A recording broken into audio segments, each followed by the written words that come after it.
Hi friends, எல்லாருக்கும் வணக்கம். இன்றைக்கி ஞாயிற்றுக்கிழமையோடு வந்திருக்கக்கூடிய இந்த சங்கடஹர சதுர்த்தி நாள் அன்றைக்கி மாலையில் 6 மணிக்கு மேலே விநாயகர் பெருமானின் படத்துக்கு முன்னாடி ஒரு நல்லெண்ணெய் தீபத்தை ஏற்றி வச்சுட்டு அருகம்புல் மாலையை தொடுத்து விநாயகர் பெருமானுக்கு போடணுங்க. வெள்ளருக்கு பூ கிடைச்சா அதையும் வைக்கலாங்க, கிடைக்கலனாலும் பரவாயில்ல, என்ன பூ கிடைக்குதோ அந்த பூ வச்சுக்கலாங்க. அதுக்கப்புறம் அவருக்கு நெய்வேத்தியமாக கொழுக்கட்டை, அவல், பொரி, கடலை இதெல்லாம் வைக்கலாம்.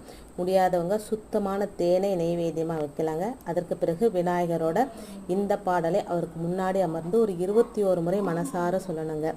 மூஷிக வாகன மோதக அஸ்த சாமர கர்ண விளம்பித சூத்திர வாமன ரூப மகேஸ்வர புத்திர விக்ன விநாயக பாத நமஸ்துதே. கடைசியாக கற்பூர தீப ஆராதனை காட்டி வழிபாட்டை நிறைவு செஞ்சுக்கலாங்க.